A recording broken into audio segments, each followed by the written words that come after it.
Comenzamos. De entrada sabemos que la mecánica cuántica estudia el comportamiento de las cosas muy pequeñas, de tamaños atómicos y subatómicos. Bien, pues a inicios de los años 1900, los físicos creían que estas regiones también eran dominadas por la física newtoniana. De hecho, personajes como Lord Kelvin, un físico de la Old School, llegó a decir que la física ya estaba terminada, que mejor estudiaran administración de empresas porque la física ya la habían acabado.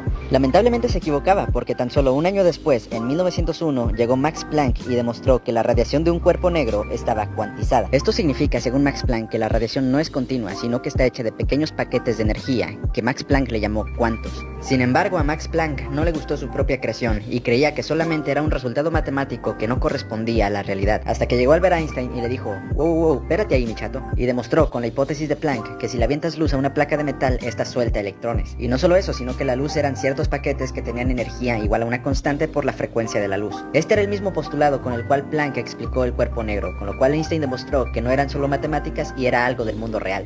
Aquí es donde la física cuántica se pone interesante, porque ahora entra Niels Bohr. Bohr es un guacho que siempre los estuvo guachando. Los guachaba haciendo sus cosas cuánticas mientras él estaba en el laboratorio de Rutherford cuando estuvo estudiando con él. Y Rutherford tuvo un gran éxito que fue descubrir que casi el 100% del átomo era espacio vacío, pero su modelo tenía sus limitaciones. En concreto, si la mecánica clásica dominaba los átomos, según la electrodinámica de Maxwell, los electrones al girar emitirían radiación. Esto los haría perder energía y eventualmente caerían al núcleo. Obviamente, la física clásica no es la solución, pensó Bohr, y él mismo propuso su propio modelo. En él dijo que eso de caer al núcleo es imposible, ya que únicamente se permiten ciertos niveles, o sea, las órbitas están cuantizadas. Además, los electrones únicamente emiten radiación cuando saltan entre órbitas. Esa fue la primera vez que se usó la cuántica para tratar de entender la estructura de los átomos. Sin embargo, a Louis de Broglie algo le llamó la atención. Él se quedó pensando en lo que hicieron Einstein y Planck. Básicamente lo que hicieron fue tomar a la luz, que nosotros sabíamos que era una onda electromagnética, y decir que ahora era una partícula, con esta energía. Eso puso a pensar a de Broglie, el cual se preguntó, ¿qué pasaría si...?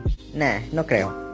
Oye, ¿y si funciona? Y finalmente dijo, guachos, la materia también tiene dualidad. Esto significa que cualquier partícula de materia, como electrones, protones o neutrones, también son ondas. Esto se demostró con el experimento de la doble rendija. Si la luz, que es una onda, presenta interferencia, al disparar electrones, aunque no debería, también presentan interferencia. Esto significa que los electrones también son ondas. Y de hecho, eso explica por qué solamente se permiten ciertas órbitas en el átomo de Bohr. Resulta que, como los electrones orbitando son ondas, estos tienen una longitud de onda que depende de la energía. Entonces, únicamente se permiten energías que hagan que las ondas sean cerradas y no abiertas. Todo un crack de Broglie, fundamentando las bases de la cuántica. Luego llegó Max Born. Born fue un maestro de maestros. Él enseñó, por mencionar algunos, a Heisenberg, Pauli, Fermi o Oppenheimer. O sea, puro crack en mecánica cuántica. Y de hecho por eso los alumnos lo buscaban a él, porque era el mejor profesor de física teórica en la reciente mecánica cuántica. Y eso que todavía no estaba terminada, pero él lo sabía todo referente a la mecánica cuántica. Y tenía una relación muy cercana con Bohr y con Einstein. Literalmente, si eras un joven físico buscando aprender cuántica, debías de buscar a Max Born. Él era el mejor para enseñarte, pero sus contribuciones no se quedaron ahí. A él le debemos también la llamada interpretación de Copenhague, que te dice que la función de onda al cuadrado es la probabilidad de encontrar al electrón en cierto espacio. Y como veremos a continuación, junto con Heisenberg, creó la llamada mecánica matricial, la primera teoría completa de la mecánica cuántica.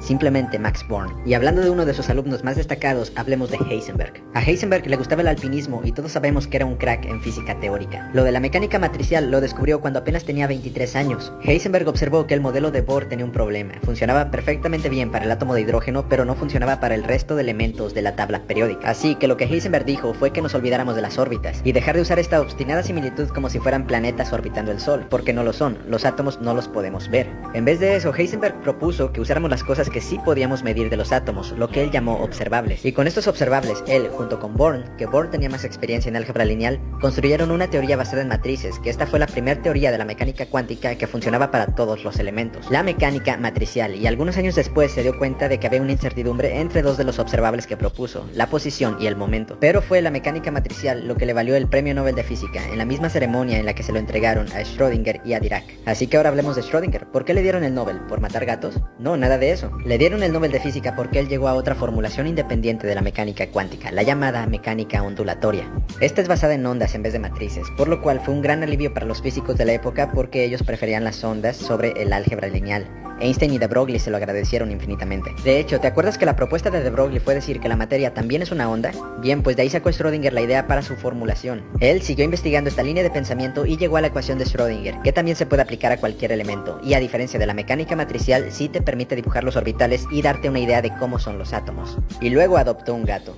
Y ahora tenemos que hablar de otro peso pesado de la física. Vamos a hablar de Wolfgang Pauli. Pauli fue otro prodigio de la física, de la misma camada que Heisenberg y los que estudiaron con Max Born. Pauli fue un perfeccionista, le gustaba mucho criticar el trabajo de otros físicos y también sentía una admiración por la teoría de la relatividad. Entre sus contribuciones más importantes está el principio de exclusión de Pauli, que dice que dos partículas no pueden tener los mismos números cuánticos. Además, propuso la existencia de otro grado de libertad para las partículas para eliminar problemas en la mecánica cuántica, algo que se terminó convirtiendo en el spin. Y también propuso la existencia de una partícula neutra de carga muy pequeña, el neutrino, que se confirmaría muchos años después. Sin duda Pauli, la mecánica cuántica no sería lo que hoy es sin él, el perfeccionista de la física. Y ahora, damas y caballeros, toca el turno de Dirac. Dirac era un genio para las matemáticas, simplemente no había nadie mejor que él. ¿Y recuerdas que había dos formulaciones para la mecánica cuántica, una matricial y otra ondulatoria? Pues Dirac las unificó, se dio cuenta que eran lo mismo pero escrito de dos formas diferentes, simplemente la mecánica cuántica. Así que Dirac escribió su libro e introdujo su propia notación, la notación bracket. Esta notación usa lo mejor de dos mundos, cuando es más fácil usa la mecánica ondulatoria y cuando es más conveniente usa la simpleza de las matrices. Es por eso que Dirac, junto con Schrödinger y Heisenberg, son considerados los padres de la mecánica cuántica moderna. Y sí, han sido muchos los que han contribuido a la mecánica cuántica, pero estos tres llegaron a una teoría completa y funcional de la mecánica cuántica, por eso son los padres. Pero Dirac, no conformándose con esto, el muy HDP, introdujo la relatividad especial de Einstein a la teoría, llegando a su famosa ecuación de Dirac, que predice la existencia de antimateria para cada partícula. Esto fue algo simplemente impresionante que a nadie se le hubiera ocurrido de no ser por Dirac, y nos dice que Dirac fue un genio entre los genios, uno de los mayores científicos del siglo pasado. Y ahora hablemos de Richard Feynman. Feynman fue a su vez también un gran admirador del trabajo de Dirac. Él también se interesó por la mecánica cuántica relativista, o sea, cuando las partículas van a velocidades comparables a la de la luz. Ya vimos que esto lleva a la predicción de antimateria. Sin embargo, había un problema que no se había estudiado tanto desde la época de Bohr, que era qué le pasa a las partículas en su interacción con los fotones, la partícula de la luz, la partícula de la electrodinámica. Ahí es donde entra Richard Feynman con la llamada electrodinámica cuántica. Básicamente sus diagramas salvaron a miles y miles de físicos porque si no tendrían que hacer todos los pasos del proceso llamado renormalización. La verdad que sus diagramas sí simplifican bastante la interacción entre partículas y fotones y por eso Feynman fue un crack, el más crack de todos. Y los diagramas de Feynman llegaron para quedarse en la física. Y damas y caballeros, hemos llegado al final del desarrollo de la mecánica cuántica, pero esto no termina aquí, porque ahora viene la física más